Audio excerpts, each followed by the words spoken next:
In high school, I was the student director of the jazz bands. I went to high school, we didn't have marching band, but jazz was a big deal. And I loved it. I loved teaching people and leading the group. But I did not audition for to be a music major right away. I went to the University of Michigan, and I think I was worried that I wouldn't make it. I couldn't pass an audition. And my parents both went to college, and my dad especially said, you don't go to college to get a job, you go to college to get an education. And this was in the 1980s, and he thought that going to schools of music was like a trade school, and in some ways it kind of is. And so he wanted me to get an education, and I wanted to please my dad. So I went to Michigan, and I started as an English major and joined the marching band, because that's what you did if you wanted to play at Michigan, and enjoyed that very much. But by my sophomore year in college, I thought, I want to play music seriously, and I want to be a teacher, and my favorite subject is music. So I auditioned for the music education program at the end of my sophomore year, and went from there. And being in marching band was great. I did it for 5 years. I loved that. But I wanted serious music, and I wanted to be a teacher. And like I said, my favorite subject is music. Music. That's the avenue for me, is music education. At that point, I didn't necessarily think I wanted to teach college. I just knew I wanted to have a really great concert band, and that was what I actually didn't really care that much. As much as I loved to march, I didn't necessarily care to have a marching band. Just wanted a good concert band program, and I wanted to teach kids about music. So yeah, I think missing being in a concert band program is what led me in my sophomore year to make that choice, or make that change. H. Robert Reynolds was director of bands at the University of Michigan when I was there, and I didn't make the marching band right away because, as I said, I was in a high school that didn't have a marching band. So I was a reserve, and I was standing on the sidelines, freshman in college, sad, lonely, missing everything, and not really being a part of the group I was in. And I thought, I'm going to quit. And Professor Reynolds, so I didn't really know, but I walked up to this man. I said, I think I just can't do this. And I was probably almost in tears. And he said, I think you need to stick it out. He said, you just need to, he was very encouraging. And so I stuck it out. So I sort of feel like, had I not, I may not have gone into music, because I think having been in that marching band environment and around those people is what led me to.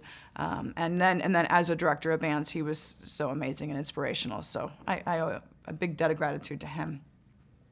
I graduated in December because of transferring into music late. And there was a job open in Ottawa Hills, Ohio, which is a small part of Toledo. A lot of professionals live there, so very small high school. I think there were 240 kids in the whole high school. So I was the instrumental music teacher 4th through 12th grade, which was great experience because you could learn how to do it with everybody, and teach beginners through high school students. I think the high school band had 12 students in it when I started. So it was very, very small, and it was all about recruiting. When I left, there were about 30 kids in the high school band, so I doubled it. But it was never going to be that huge concert band program that I wanted, and I knew I needed to go back to school. There was a student who was a percussionist in the band, and we didn't have a lot of percussionists.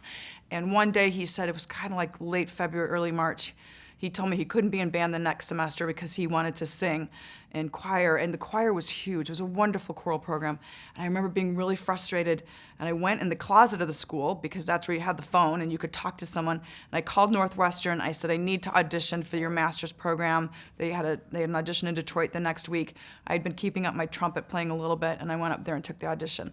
But the percussionist, this is kind of cool, who didn't want to be in band anymore, ended up singing on Broadway. So I was like, oh, well, okay, I guess I understand that a little bit. You needed time to sing.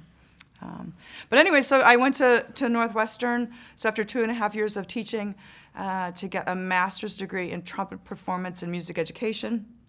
I kind of thought I wanted to play trumpet. That was, you hold on to that thing you do well in high school. I spent the whole year at Northwestern learning how to breathe to play the trumpet, which was great. But I realized I was a better teacher than I was a trumpet player. And that was great. I mean, that was a good thing to realize at 27 years old. And got a teaching job in the suburbs of Chicago after that. So I taught high school for 7 years in Lake Zurich, Illinois. And I loved that. And I feel like I grew up as a band director in terms of how to organize. I had, I think, a lot of self-doubt at that point. My band wasn't as good as that band, and this band, and it was in the suburbs of Chicago where it's fairly competitive in terms of how people perceive what you're doing. So I cared a lot about that. But I just kept teaching and kept thinking that this is the important thing is the students and the making music. And then I had the opportunity when my husband became the director of bands at Ithaca College. I was offered a 1-year music education position at Ithaca. That morphed into 17 years there, and getting tenure and getting my doctorate along the way. But what I learned at Ithaca, I feel like I grew up as a teacher, and I finally got to a point where I thought I can just be me. I don't need to be the people who taught me. I don't need to compare myself to others. It's about the music. It's about the students, and I feel a little bit better now that I can do that a little more. What's the piece about? How is it supposed to sound? How can I share the love of that piece and that music, or whatever the emotion in that piece is, with the students in the ensemble? And so maybe that's part of the journey of growing up in terms of teaching music.